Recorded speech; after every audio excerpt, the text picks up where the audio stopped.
மோடியினுடைய உரையிலே பல பொய்கள், தவறான கருத்துக்கள், திட்டமிட்டு அரசியல் லாபத்திற்காக பேசப்பட்ட கருத்துக்கள் நிறைய இருக்கின்றன. இதெல்லாம் தமிழ்நாட்டு மக்களுக்கு தெரியும்.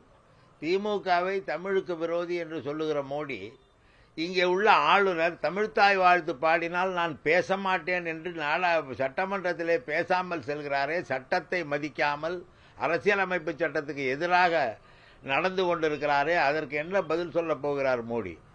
இது குடும்ப ஆட்சி என்கிறார்.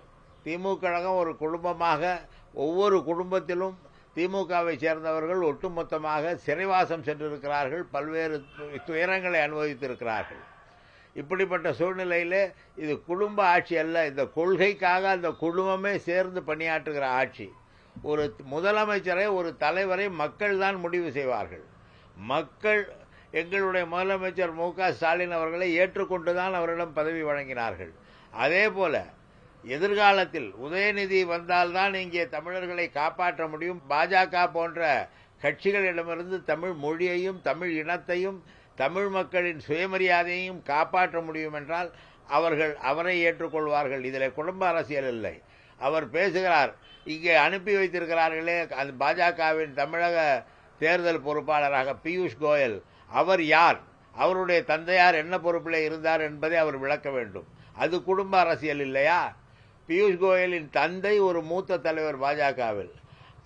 அவருடைய மகனை இங்கே அனுப்பிவிட்டு இதை நாங்கள் நடத்துவது குடும்ப அரசியல் என்று பேசுகிறார். இங்கே பாஜகவின் ஊழலை விட தமிழ்நாட்டில் திமுகவின் ஊழல் பெரிய ஊழல் அல்ல. பாஜக என்பது ஒரு வாஷிங் மிஷின் என்று சொல்வார்கள். யாரையாவது இழுத்து போட வேண்டுமென்றால் அவர்கள் மீது ஒரு பொய்யை சுமத்தி, ஒரு பழியை சுமத்தி, அந்த பழியின் அடிப்படையிலே அவர்களை மிரட்டி தங்கள் பக்கம் இழுப்பதுதான் பாஜகவின் அரசியல். பாஜக ஜனநாயகத்தை நம்பாத கட்சி. பாஜகவை பொறுத்தவரை ஜனநாயகம்தான் அவர்களுக்கு கேடு என்று நினைக்கிறார்கள். அரசியலமைப்பு சட்டம் என்று ஒரு சட்டம் இருப்பதை மதிக்காதவர்கள். சட்டத்தை மதிக்காதவர்கள் யாராக இருப்பார்கள்?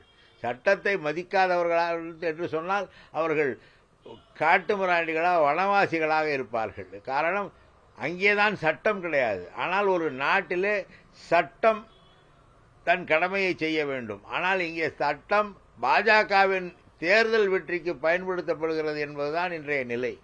யார் தவறு செய்தாலும் அவர்களை மிரட்டி தங்களோடு இணைத்து அதன் அடிப்படையில் எப்படியாவது வெற்றி பெற்று விட வேண்டும் என்று நினைக்கிற பாஜக எங்களை பார்த்து குறை சொல்வது என்பது அது தமிழக மக்கள் நன்றாக அறிவார்கள்.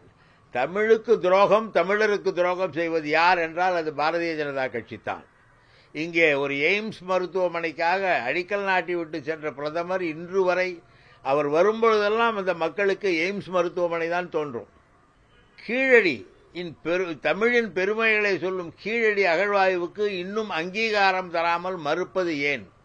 அது தவறு என்று சொல்வார்களா? அல்லது தமிழ் மொழியை பற்றி இவ்வளவு பெருமை அவரே சொல்லியிருக்கிறார். உலகிலேயே மூத்த மொழி தமிழ் மொழி என்று தன்னுடைய வேறு ஒரு கூட்டத்திலே அவர் தமிழர்களை ஏமாற்றுவதற்காக அதை சொல்லி இருக்கிறார்.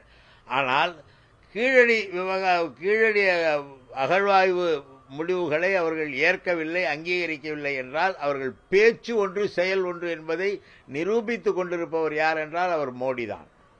எல்லா திட்டங்களிலும் தமிழ்நாட்டின் வளர்ச்சியை தடுக்க, தமிழ்நாட்டின் முன்னேற்றத்தை தடுக்க அவர் முயன்று கொண்டிருக்கிறார்.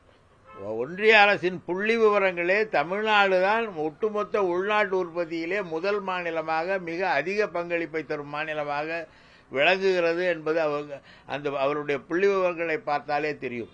எப்பொழுதுமே பாஜகவை பொறுத்தவரை அரசின் புள்ளி விவரங்களையோ அல்லது அரசின் அமைப்புகளையோ தவறாக பயன்படுத்துவது, பொய்யாக பயன்படுத்துவது என்பதுதான் நாம் பார்த்து வருகிறோம்.